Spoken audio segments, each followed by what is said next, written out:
Welcome back दोस्तों। हमें यह तो समझ में आ गया कि हमारे खाने में पेस्टिसाइड्स मौजूद हैं, लेकिन यह सिलसिला शुरू कहां से हुआ, आइए जानने की कोशिश करते हैं। पंजाब के झज्जर गांव के मास्टर जरनैल सिंह ने बहुत दुनिया देखी है। ग्रीन रेवोल्यूशन से आए बदलाव को इन्होंने अपनी आंखों से देखा है। 1965 तक के 70 तक इत्थे खेती जेड़ी सी 1965 तक 70 तक यहाँ पे कुदरती खेती होती थी। तब यहाँ किसी भी तरह की कोई बीमारी नहीं थी। जब ग्रीन रेवोल्यूशन आया, केमिकल और स्प्रे आए। केमिकल के बड़े बड़े 20-20, 40-40 लीटर के ड्रम आते थे। मैं देखता था कि लोग केमिकल्स की बोरियां कंधों पे, गाड़ियों में, ट्रकों में भर भर के लाते थे। मुझे तो देखकर हैरानी होती थी। इतना सारा जहर स्प्रे के द्वारा छिड़का जाता था। मुझे तो तभी यकीन हो गया था कि ये जहर सबको मार देगा, कोई नहीं बचेगा। इतनी सारी स्प्रे अनाज पे होगी तो नुकसान ही होना है। किसी को मालूम नहीं था कि इसका जमीन पर, फसल पर, दूध पर क्या असर हो रहा है। इतने सारे जानवर किस वजह से मर रहे हैं। इस जहर ने पर्यावरण को खराब किया, साथ में खेती भी खराब की, लोगों की सेहत भी खराब हो गई। आजकल मेले अस्पताल में लग रहे हैं। मैं अपने गांव की बात बता रहा हूँ। 45 लोग कैंसर से मर चुके हैं। इससे बड़ा क्या सबूत हो सकता है। देखिए जी, मैं कोई साइंटिस्ट नहीं हूँ, मैं तो एक साधारण किसान हूँ। लेकिन मैं जो ये तबाही देख रहा हूँ, उसके जिम्मेदार ये पेस्टिसाइड और केमिकल ही हैं। केमिकल दोस्तों, इस वक्त मेरे साथ मौजूद हैं डॉक्टर वंदना शिवा। खेती और खेती से जुड़े मुद्दों पर वंदना जी एक लंबे अरसे से काम कर रही हैं। बहुत बहुत शुक्रिया हमारे साथ जुड़ने का वंदना जी। कहते हैं कि अगर ये ग्रीन रेवोल्यूशन, ये हरित क्रांति नहीं हम लाते और फर्टिलाइजर्स और पेस्टिसाइड्स का इस्तेमाल हम नहीं करते तो हमारा देश जो है वो भूखों मरता। इसमें आपकी क्या राय है? ये झूठ है कि बिना हरित क्रांति के, मतलब बिना जहर के, हम पूरा उत्पादन नहीं कर पाते। पहली बात, आज हम ज़्यादा इंपोर्ट कर रहे हैं। आज जो दाम बढ़ रहे हैं इसलिए बढ़ रहे हैं कि हमारा सारा दाल गायब हो गया हरित क्रांति की वजह से, सारे तेल गायब हो गए, क्योंकि ये मोनोकल्चर होता है, एक ही फसल उगा सकते हो, बस गेहूं या चावल या कपास। पंजाब में और कुछ नहीं दिखने को मिलता।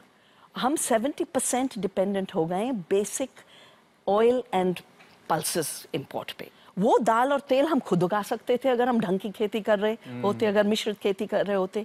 जब लोग इकट्ठा करके काम करते हैं तो ज्यादा काम हो जाता है जी। जब पौधे इकट्ठा काम करते हैं, जब आप दाल का पौधा गेहूं के साथ लगाओगे तो दाल नाइट्रोजन मुफ्त में गेहूं को दे रही है। अच्छा, हवा से लेके सीधे दे रही है, यूरिया की जरूरत नहीं। तो ऑर्गेनिक खेती जो है उसमें ये सारे अलग अलग किस्म के जो सीड्स हम एक साथ उगाते हैं, मिश्रित। इसीलिए हम इसको जैव विविध जैविक खेती कहते हैं, क्योंकि विविधता से ही प्रकृति चलती है। करेक्ट।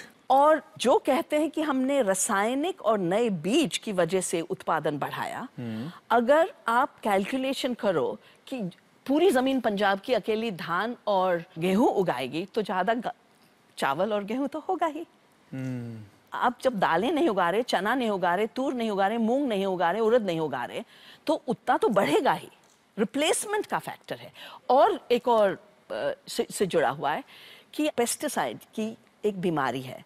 आप पेस्टिसाइड की चक्रव्यूह में जब घुस जाओ तो एक स्प्रे करोगे, फिर 4 करोगे, फिर 30 करोगे, फिर 60 करोगे, और आपको और करना पड़ेगा, क्योंकि जो एक प्रकृति की व्यवस्था है उसको आप बिगाड़ रहे हैं। कीटाणु को रोकने की, उसे आप तोड़ रहे हो। और वो अंदर है, खाने के अंदर है, हर सेल के अंदर है। तो आप सोचते हैं अच्छा सेब को आपने पील कर दिया, बहुत अच्छा है, सेब के अंदर है pesticide. And these are all impacts of जहर, जिसको हमने दवा करके किसान को गुमराह किया है कि बेटा और स्प्रे करो। अच्छी चीज तो ज्यादा होनी चाहिए दवा ना? है डालो। दवा है तो तुम जितनी ज्यादा हो लोगे अच्छा करेगा। दवाई के लिए, असली दवाई के लिए इतना कॉशन है कि डॉक्टर जब दवा देता है कहता है इसके साथ ये मत खाना, 2 घंटे का एक सेपरेशन दो। और जहर के लिए एक पूरा फ्रीडम, खाओ बेटा, स्प्रे, किसान को खूब स्प्रे करो और आपको कि खूब खाओ। और इसलिए अगर हम इंडिया को शाइनिंग मानते हैं, इंडिया को एक इमर्जिंग ग्लोबल सुपर पावर मानते हैं, उसका मेजर होना चाहिए कि भारतवासी कितने संपन्न हुए, किसान कितने संपन्न हुए। 2.5 लाख किसानों ने आत्महत्या कर ली। वो आत्महत्या जुड़ी हुई है कर्ज से। कर्ज है बीज और जहरीले रासायनिक के लिए, और दूसरी तरफ बीमारी फैल रही है। वंदना जी, आपने इस बहुत ही अहम मुद्दे पर इतनी अच्छी तरह से रोशनी डाली। बहुत बहुत शुक्रिया हमारे साथ बातचीत करने का। Thank you so much. आपको शुक्रिया। Thank you. Thank you. दोस्तों, अब हम मिलने जा रहे हैं उस इंसान से जो हिंदुस्तान की सबसे बड़ी पेस्टिसाइड कंपनी को चलाते हैं। एशिया की सबसे बड़ी पेस्टिसाइड इंडस्ट्री हिंदुस्तान में है। पेस्टिसाइड उद्योग का कारोबार आज 18,000 करोड़ पार कर चुका है, जिसका सबसे बड़ा हिस्सा यूनाइटेड फॉस्फोरस लिमिटेड का है। पेस्टिसाइड्स उद्योग की एक सम्मानित और जानी मानी शख्सियत है यूनाइटेड फॉस्फोरस के मैनेजिंग डायरेक्टर और चेयरपर्सन श्री रज्जू श्रॉफ। बहुत बहुत शुक्रिया हमारे साथ जुड़ने का मिस्टर श्रॉफ। मुझे बताइए कि मैंने सही कहा कि यूनाइटेड फॉस्फोरस हिंदुस्तान की सबसे बड़ी कंपनी है पेस्टिसाइड की? हाँ, हमारा टर्नओवर है 8,000 करोड़ साल का। और दूसरा नंबर का है 1,200 करोड़। डिफरेंस बहुत है। जी जी, मुझे बताइए कि इस शो की शुरुआत से आप हमारे साथ जुड़े हैं, आप हमारे साथ बैठे थे, आपने देखा कि लोगों ने क्या क्या कहा पेस्टिसाइड्स के बारे में। आपके क्या विचार हैं इसके बारे में, आपके क्या थॉट्स हैं? देखो, एक कहावत है, 1000 दफे आप एक झूठा ना बोले, झूठ बोले तो पब्लिक मान जाती है। तो ये सब झूठ बोल रहे हैं? झूठ बोल रहे। तो रश्मि जी, ये तो कह रहे हैं आपका झूठ रिसर्च है। नहीं, हम इनका नहीं बताया, इनका तो मैंने नहीं पढ़ा है, अभी मैं पढ़ूंगा। आपने खुद रिसर्च की ना, खुद आपने एक्सपेरिमेंट किया। देखिए, मैंने अपनी खुद रिसर्च की है और मैंने इस पे काफी पेपर्स पब्लिश किए हैं और काफी जगह साइट हुई है। ठीक है जी, तो और वो मैं अच्छा अपना है, काम मैं में नाम अपना नहीं काम- बोलता हूँ। जी मैं अच्छे साइंटिस्ट भी है। जी हाँ, जी हाँ। और डॉक्टर काबरा जी जो बता रहे थे वो भी झूठ बोल रहे हैं? डॉक्टर काबरा जी ने जो एग्जाम्पल दिया वो एग्जाम्पल रिपीट हुआ है, और कैंसर और ये, और हमने अभी देखो डॉक्टर कटोच है ICMR का डायरेक्टर, उसने अभी स्टेटमेंट दिया कि जो कैंसर केसेस है पंजाब में और उसमें वो 100% nothing to do with pesticide. तो आप पेस्टिसाइड को ओवरडोज देके बोलते हैं पॉइजनस है, पर लिमिटेड डोज से कुछ हार्म नहीं होता है। सो पेस्टिसाइड का हार्मफुल इफेक्ट नहीं है ना, अपने इंडिया में तो बिल्कुल नहीं है। तो आपका कहना यह है कि पेस्टिसाइड से हिंदुस्तान में जो लोग हैं उनकी सेहत पे कोई असर नहीं पड़ रहा है, ये आपका कहना है? जो असर होता है उससे ज्यादा नॉन पेस्टिसाइड यूजर पे है। सो पेस्टिसाइड यूज वाले मोर हेल्दी हैं। हाँ।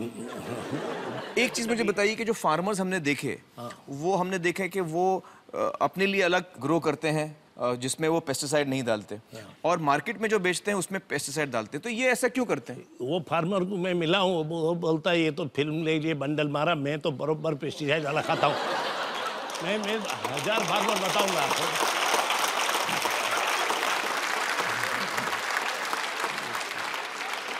तो मतलब ये आपका कहने का मतलब ये जो 3 फार्मर्स दिखा है, हाँ 3, इन्होंने बोला मैं सिर्फ फिल्म के लिए डायलॉग बोलता हूँ। हाँ बस।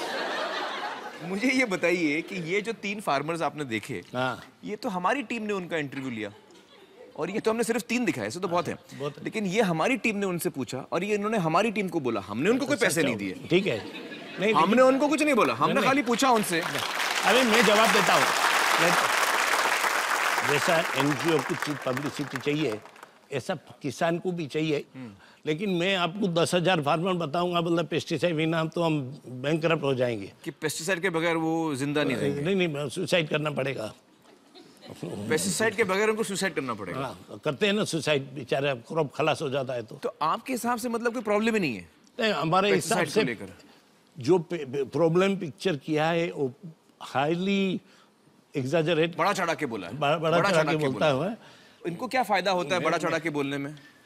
क्या मुझे मालूम नहीं है, लेकिन हम लोग तो, हमारी एक कंपनी 1,500 करोड़ का पेस्टिसाइड बेचती है, तो किसान ही लेता होगा ना, दूसरा किधर तो नहीं जाता होगा। और जी जी जी जी। तो मुझे बताइए कि जब ऑर्गेनिक फार्मिंग जीवित खेती थी, तभी अपना प्रोडक्शन 50% 60% कीड़े खा जाते थे। तो पेस्टिसाइड के बगैर आपका कहना है कि जो हमारे उत्पादन है वो बहुत कम हो जाएगा? और उससे देश को नुकसान होगा। तो मतलब पेस्टिसाइड के बगैर हम खेती नहीं कर पाएंगे, ये आपका कहना? कर तो पाएंगे, लेकिन देखो आप इंजेक्शन नहीं लेंगे, आप ड्रग नहीं लेंगे तो 50% पॉपुलेशन हो जाएगी, 50% ऊपर पहुंच जाएंगे, सर्जरी नहीं करेंगे। तो मतलब अगर आप ड्रग लेते हैं कि नहीं? हाँ, मैं अरे वो तो पॉइजनस है। मैं दवा इसलिए लेता हूँ कि जब मेरी तबीयत खराब होती है तब मैं दवा लेता हूँ। तो उसका एक खास पर्पस होता है कि मेरी इस वक्त तबीयत खराब है, तो इस वक्त ये प्रॉब्लम सॉल्व करने के लिए मैं ये दवा ले रहा हूँ। लेकिन जब हम खाना खाते हैं, खाना तो हम खाते हैं अपनी सेहत के लिए, और उसमें अगर हम जहर देखते हैं तो वो हमें नहीं चाहिए, हमारे खाने में जहर नहीं चाहिए। नहीं, जहर नहीं है, वो जहर ही नहीं है, पेस्टिसाइड जहर ही नहीं है। नहीं, जहर तो सब है, जहर है। एस्प्रिन खाएगा 50 टेबलेट तो भी जहर है। एस्प्रिन की बात छोड़ दीजिए, मुझे आप पेस्टिसाइड के बारे में बताइए कि पेस्टिसाइड जहर है या नहीं है? पेस्टिसाइड डेफिनेटली जहर है, हमने स्कल बोन का नाश करते हैं तो उसमें जहर है, मतलब जहर है। तो अगर मैं आपको एक ऐसा तरीका बताऊं खेतीबाड़ी का जिसमें हम पेस्टिसाइड के बगैर उतना ही उत्पादन आपको दें, तो आप उसको ज्यादा पसंद करेंगे या आप पेस्टिसाइड वाले को पसंद करेंगे? नहीं, फिर भी मैं चुनूंगा पेस्टिसाइड वाला, बिकॉज इन कैलिफोर्निया में स्पिनच का बैन कर दिया, सब डिस्ट्रॉय किया कि वो ऑर्गेनिक स्पिनच, लिखा ऑर्गेनिक स्पिनच खाना मत नहीं तो मर जाएंगे। सो ऑर्गेनिक में डेंजर है, कैलिफोर्निया का है। इतनी हंसी कविता भी मान जाएगी, था कि नहीं? कैलिफोर्निया में बैन किया था। मतलब आप ये कह रहे हैं कि अगर मैं आपको एक ऐसा तरीका बताऊं कि पेस्टिसाइड के बगैर, जहर के बगैर हम खेती कर सकते हैं और उसमें उत्पादन उतना ही होगा, और जो कीड़े हैं जो हमारा अनाज खाते हैं उनको मैं पेस्टिसाइड के बगैर उनको मैं दूर हटा दूं, तो भी आप चाहेंगे कि पेस्टिसाइड ही यूज हो, ऐसा? नहीं, मैं देखो, मैं भी साइंटिस्ट हूँ, इतना साल दुनिया में जो ऑर्गेनिक फार्मिंग का बात चल रहा है और पैसा डबल लेके लेते हैं लोग, ये totally 1% of the world food production है। यील्ड कमी आता है, कॉस्ट डबल होता है।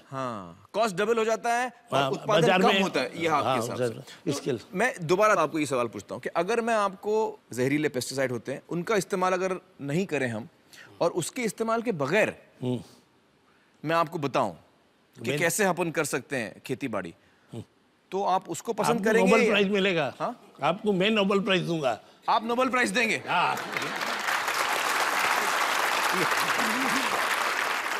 मैं जरूर आपको बताऊंगा कि कैसे हम वो कर सकते हैं। आप कुछ बोल रहे हैं? कुछ पेस्टिसाइड्स होते हैं जो कि परसिस्टेंट पेस्टिसाइड्स होते हैं। वो जब एनवायरनमेंट के अंदर आ गए तो वो डिग्रेड नहीं करते हैं, वो परसिस्टेंट करते हैं। तो ये जो परसिस्टेंट पेस्टिसाइड्स हम जो पिछले इतने सालों से यूज कर रहे हैं, तो शराब साहब के साहब से वो कहाँ चले गए हैं? नहीं, परसिस्टेंट पेस्टिसाइड कोई परसिस्टेंट पेस्टिसाइड 1 साल होता है, कोई का 5 साल होता है, कोई का 10 साल होता है। इवन डीडीटी 30 साल में तो खलास हो जाता है 30 साल। और डीडीटी हार्मलेस है। वाह, डीडीटी हार्मलेस है? बिल्कुल हार्मलेस है, वो अभी प्रूव हो गया कि वो झूठा था। देखो प्रूव हो गया। देखो एक मिनट में डॉक्टर का डीडीटी हार्मलेस है? बिल्कुल, क्या बातें कर रहे हैं? डीडीटी हार्मलेस है? बिल्कुल भी हार्मलेस नहीं है। डीडीटी को बहुत ज्यादा इम्प्लीकेट किया जा रहा है कि 1950 के बाद से ब्रेस्ट कैंसर में, औरतों में ब्रेस्ट कैंसर में जो इजाफा हुआ है वो डीडीटी और बेंजीन हेक्साक्लोराइड के यूसेज की वजह से हुआ है। चूहा को आप डीडीटी और देगा तो जरूर कैंसर होगा, क्योंकि आप 100 टाइम और डोज देता है। लेकिन स्प्रे में जो डोज आता है मिनिमम निग्लिजिबल, आदमी लोग ने तो एक स्पून करके 20 साल तक डीडीटी लिया है। फैट में डीडीटी था लेकिन हार्मफुल इफेक्ट नहीं था, ऐसा रिपोर्ट है अपने पास। मुझे एक इंडिया में पेस्टिसाइड जो यूज होता है उसका हार्मफुल इफेक्ट जो है तो हाईली टोटली एग्जैजरेटेड रिपीटेड लाई है। बड़ा चढ़ा के लोग बोल रहे हैं, झूठा, कोई सच्चाई बिल्कुल नहीं, झूठा है। झूठा है। मैं अच्छा, मुझे प्रूव कर बताइए दूंगा।